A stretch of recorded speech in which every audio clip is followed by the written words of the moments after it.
My name is Ian and welcome to Planted. This is the second in a series of videos on designing, planting and benefiting from a beautiful perennial border. Now in the first episode we prepared the ground, turned it, removed compaction, added fertilizer, organic matter, regraded it so that more water could drain into it. And that was done so that our border is ready when the weather breaks and we can start planting. There'll be a link in the description. It really does make a difference if your border is prepared ahead of time. This video we're going to look at the wonderful world of plants, and in particular we're going to look at what plants to choose. We're going to choose where to get them from, and also the style of our planting. It's very easy to go out to a garden centre, buy a bunch of perennials, stick them in the ground, and it'd be okay. Not very configured, not very designed, and just a kind of a mishmash. And people do that and they enjoy it. They should keep on doing it. I want this to be a bit more configured. So there's lots of things that I want to share with you that I've done in the past that have succeeded. And believe me, there's plenty of things I've done that didn't work out, and we're not going to do any of those again. So let's just start from the very beginning. If you have a perennial border, you have to decide how many plants you're looking to put into this area. And this is where often the wheels fall off. People underestimate the number of plants and they put one plant here, another plant here, and another plant here. And it takes 5 years for those individual plants to grow. So I've got some calculations I want to run by you to help you get a better assessment of the size of job that you're about to embark on. So when it comes to calculating a volume, I like to use 15 inches by 15 inches. 15 inches square is actually, it's about 1.5 square feet. So in my garden that I want to plant up, I'm 200 square feet. This means I've got about 130 plants I need. Now if we turn that into meters, 200 square feet is about 18 square meters, and you want to put in at about 7 plants per square meter. It's important that you know this figure, because my 200 square feet is going to take 130 plants. I don't want to be considering 40 plants to be enough, because they'll be spread way too thin. The reason for the high count is that we're going to do drift planting, and more about that in a moment. So now that we've got our volume of plant material, 130 plants, we want to consider the height. Now perennials grow from this high to this high. You can't put all of them in your border. My chosen range is 6 inches high to just over 2 feet high. I can't go taller because I must make it so that pedestrians and drivers can see over this planting and it not block safe movement of vehicles and people. So there's a constraint. I've got my quantity and I've got my height, 6 inches to 2 feet, which is 600 millimeters. Color selection is so important. Easy to go out and buy every color under the sun and you end up with an explosion in a lipstick factory, and nobody wants that. Don't do it. The colors I like, white, cream, pink and blue. I've always had great joy at seeing a planting with those colors, but this year I'm going to add something a little bit different. There's a rich burgundy. Well, it's not burgundy, it's kind of a burgundy, maroon. It's not red, it's a chocolate, but not really chocolate. And when you see it, hopefully you'll come back when this whole board is in flower, you'll think that does work really well. And what I'm doing is, in choosing the color of this particular plant, this is chocolate cosmos. This is widely revered as a beautiful plant. It smells of chocolate, it literally does smell of chocolate, so much stronger than others. And what I've done is, I've paired that with this. This is Lotus Jacobaeus, beautiful flowers. Similar color on this plant to this plant, but with a very different habit. And then I'm going to add a scabious, a dark burgundy scabious, kind of. And we'll see how it all goes together. So what you can see I'm doing here is my color palette is being reinforced by having multiple plants with a similar color. Different habit, different architectural feel, different leaf shape. But the overriding theme with this particular clump will be the color. So this is where the choice of plants kicks in. I don't want these colors, I want to focus on these colors, and now I know the colors that I want, I'm going to get plants of a similar flower color to give me my interest. So the flower color is so important. Don't overlook it and don't throw every color under the sun. Next constraint or consideration is the aspect of your border. Obviously, if it faces north, it gets minimal sun. You can put in shady plants. My border is very, very hot. Bright sunshine from late morning all the way through the afternoon, 6+ hours of bright sunshine. So I need to choose plants that can take that heat. I don't have any irrigation, so I'm going to rely on capillary action, and the decompaction of the border in the last video will help with that. It will ensure that the plants can get water from deep down, and it'll be brought up to the rooting zone. There will be some hand watering, but you have to match your climate and exposure and growing conditions to your plant selection. Don't underestimate that at all. So that's our constraints: volume, height, color, and the conditions that we're growing in. When it comes to choosing your plants, I'm confident in saying that I couldn't go anywhere now and buy what's on this table. It's just an eclectic mix of strange plants. This is called Trichotis, not unusual. I bought this plant years ago, dug up a clump. I've now got 16 of these, and they'll all go in, because it's a little bit shorter, they'll all go in probably 10 inches apart, and it will read as a single clump. I wouldn't go out and buy 16 of those, but I've got them here now. This is the most wonderful Nicotiana elata grandiflora. Flowers are heavenly, beautiful fragrance. And I dug this clump up from my garden and I repotted them, and I've got 10 or so. And what I'm going to do with these is, they've already had one pinching, which is why they're all nice and bushy. I'm also going to go through and pinch them all over again. Just take out the tips of the new growth, and that will make it break again and put out even more shoots. And I'll end up with a nice dense foliage, and then all of those will rapidly have flowers on them. So I haven't been able to find this local to me. This came mail order, and I was very, very happy about that. And that takes me on to the next subject. Where do you get your plants from? You've got your own garden, as in this, and a few others in here. You can go get plants from your friends, but if people are giving you plants from your friend's garden, don't have them dig it up. Wait 2 weeks in their backyard because you're busy.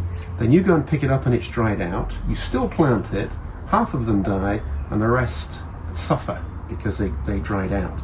If you're going to use plants from your friend, you need to go and dig it yourself and plant it the day that you get it. And if that's not possible or convenient for your friends, don't do it. Don't spend time working with plants that are already compromised and don't have the ability to grow. So you can get plants from your own garden, you can get plants from your friends. Of course, you can go to garden centres and buy them. Here in the Northeast, they are available in mid-May, and I want many of my plants to be planted by then. Well over half, maybe 3/4 will be in the ground, and in mid-May there might be just a few little choice tender plants that I haven't been able to get, and that's the ones that I would put in. So of course you can buy plants from garden centres. Don't overlook seeds and cuttings.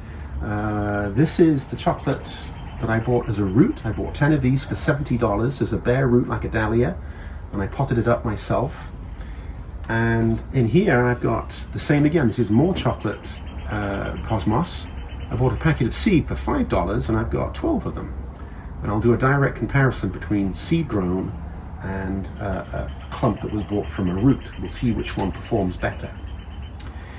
So seeds and cuttings. Some of these can be direct sown. You can prepare your border, set them in the ground and watch them grow. You have to make sure though that you can determine which is weeds and which is the plant that you want, and not be pulling out the seeds that you want to grow thinking that they're weeds. But still you can do that. And then finally, mail order. As I mentioned earlier, this is a plant that came from mail order. Just beautiful. I haven't found it locally. This is a salvia, Forxolii. Huge, beautiful arching stems. And I can't wait to show you this in full flower. Very elegant, very photogenic, just a beautiful plant. I must have bought mail order now at least 20 times over the last few years. I don't think I've ever had a bad delivery. It's so competitive now that any mail order company that gets a reputation for sending out broken plants isn't going to last very long. And what they do now is have a special cardboard box that folds around the plants, and they're beautifully packed. Now they may be on the small side, but don't let that put you off. Buying mail order opens up a huge range of plants that you can't find on your doorstep.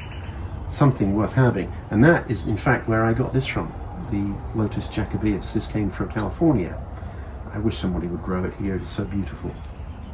So you've got, those are your sources, and any planting that you do will be a mix of those sources. You don't have to spend all your money at a garden centre and buying all the plants. You can absolutely get plants from multiple sources. Now let's talk about drift planting. I want to do drift planting, and essentially all it is putting in a higher number of plants at a slightly closer spacing, so that when they grow it reads as one clump. You don't have one plant here and one plant here, which clearly they're individual plants. You put them closer, 14 or 15 inches apart, so that when they grow up it looks as if it's one big plant. I'm going to have, if you look down on a plan, if you were to have a border 2 feet deep, 6 or 7 feet long, kind of an amoeba shape, and then have my plants dotted in a zigzag pattern, some a little bit wider, as that planting grows up, it will look like a single clump, and that is drift planting. This is not a new concept, it's been around forever, but you don't see it done quite as well as you do in Europe. There's people over there that have been doing this, and it is wonderful. It's not new, it has been done in the States, and I'm by no means breaking new ground doing drift planting, but you need to have volume. You need to have volume of plant material in order to make it work properly. What I like about drift planting is that you'll have one planting like this, and then another planting in front of it, slightly overlapping. When you look through, you see one bunch of plants, flowers, and then behind it another one. And as the wind blows, you'll find one is shaking because it's very gentle and feathery, and the other one is rigid. So it becomes very tactile, very connected. You can see this planting in front of you come alive. Drift planting, all it does is just make sure that your plant flowers are overlapping. That's what I want to show you. Now, when it comes to combination planting, I mentioned earlier about the color of the lotus, the scabious, and the cosmos. Combination planting is just trying to take a theme and have it run through the entire garden. This will be one combination planting. Another one I have is this. This is going to be a cosmos. I'm going to pinch this one out so it goes bushy. I want to do this to you right now. I just took out the tip. What that means is that this will branch out, this will branch out, and then the top will branch out. And it will just become a nice bushy plant, not too tall, so that when it gets planted it blows over. It'll be shorter and more robust. But this lime green will go with this plant. This is Nicotiana Langsdorffii, and I've got a whole tray of them here that are seedlings that have grown from plants in my greenhouse that were carrying it. And I see them growing, dig them up, stick them in a tray, and now I've got a tray of 10 or 14 plants. So this color will be part of that combination planting where I get different foliage, but a very similar color. I'm looking forward to that. Let me quickly draw you a plan of what this will look like from above. My border is 5 feet that way, and we're coming up to about 40 feet this way. So we got 5 and 40, like that. Now I've got a fire hydrant right here, no big deal, I can work around that. And this total area is 200 square feet. My design based on drifts is having an area like this, which will be one plant. And then I'll have another plant that does that. Then another plant that does that. So we get these drifts kind of overlapping. Planting density in here really could be quite close. We could end up with 15 plants or so. And this might be where I put this drift could be multiple plants of the same flower color. Sorry, yeah, the same flower color but different plants. So that could be one drift. This could be another drift, and this could be another one. And then you put your plants in accordingly, like that. And then you'd have something on the end, dot, dot, dot, dot, dot, another clump right here.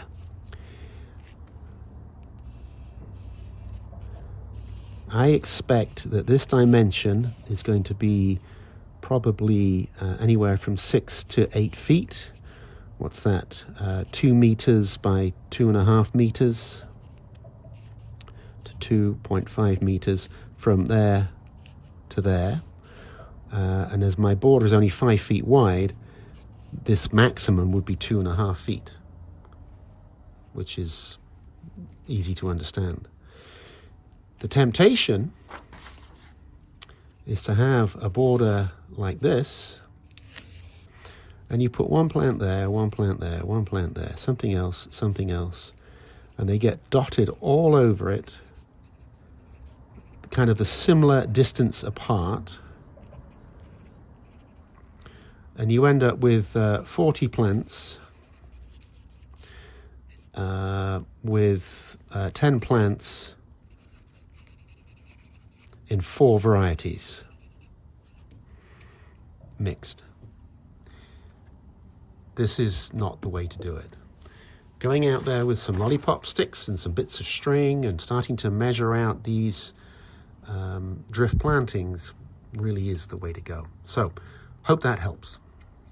I would think about 80% of the plants are perennial. Some of them are hardy, they'll stay in the ground. Some will get dug up in the fall and kept in the greenhouse. There will be a few annuals because they give a little bit of pizzazz and a little bit of sparkle, but it's a wide mix and I think it's going to be beautiful. So that's the plan. These are the plants. All that remains to be said now is that for the next 8 weeks, plants will gradually start to be planted in this border as the climate warms up and we get past frost dates. But it is absolutely a marathon. It's not a sprint. And I think if there's something that I can get you to take away from this video, it is that going to a garden centre on a Saturday, buying 100 plants, trying to put them in on a Sunday is not the way to do it. There'll be 3 or 4 planting dates for all of these plants, and they will start from mid-spring right the way through until early summer. And I can't wait to take you along with me. Bye for now.